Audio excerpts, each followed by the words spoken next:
ಬಂದಂತ ಪ್ರಧಾನಮಂತ್ರಿ ಸ್ಥಾನವನ್ನು ತಿರಸ್ಕರಿಸಿದಂತ ಅದೇ ಪೋಸ್ಟ್ಗೆ ಬೇಕಾಗಿ ಈ ದೇಶದ ಪ್ರಧಾನಮಂತ್ರಿ ಮತ್ತು ಬಿಜೆಪಿಯವರು ಈ ರೀತಿಯ ಬಹುಶಃ ಅತ್ಯಂತ ಕೆಟ್ಟ ರಾಜಕೀಯದ ವಿರುದ್ಧ ನಮ್ಮ ಪ್ರತಿಭಟನೆ ಹೇಳಲಿಕ್ಕೆ ನಾವು ಇವತ್ತು ಬಯಸ್ತೇವೆ.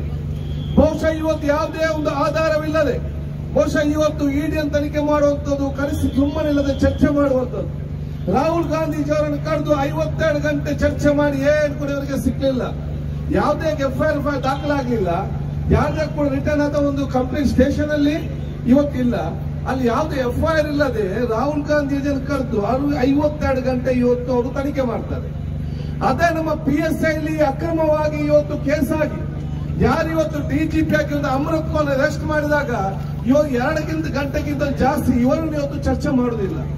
ಎಲ್ಲಿ ಇವತ್ತು ಚರ್ಚೆ ತನಿಖೆ ಮಾಡಬೇಕಿತ್ತು ಅವರನ್ನು ಯಾವುದೇ ಇವತ್ತು ತನಿಖೆ ಇಲ್ಲದೆ, ಯಾವುದೇ ಆಧಾರವಿಲ್ಲದೆ, ಯಾವುದೇ ಒಂದು ಕೇಸ್ ಇಲ್ಲದೆ ಅವ್ರ ಮೇಲೆ ಬರೇ ಒಂದು ಕಿರುಕುಳ ಕೊಡಬೇಕು, ಕಾಂಗ್ರೆಸ್ನ ಜನಸಾಮಾನ್ಯ ಶಕ್ತಿ ಮತ್ತು ಧ್ವನಿಯನ್ನು ಅಡಗಿಸಬೇಕೆಂಬ ಒಂದೇ ಉದ್ದೇಶದಿಂದ ಸಂವಿಧಾನಬದ್ಧ ಮತ್ತು ಅಧಿಕಾರವನ್ನು ದುರುಪಯೋಗ ಮಾಡುವ ಮೂಲಕ ಈ ರೀತಿಯ ಕೆಟ್ಟ ರಾಜಕೀಯ ವಿರುದ್ಧ ನಮ್ಮ ಇದು ಪ್ರತಿಭಟನೆ ಹೇಳಲಿಕ್ಕೆ ನಾವು ಇವತ್ತು ಬಯಸುವಂತದ್ದು.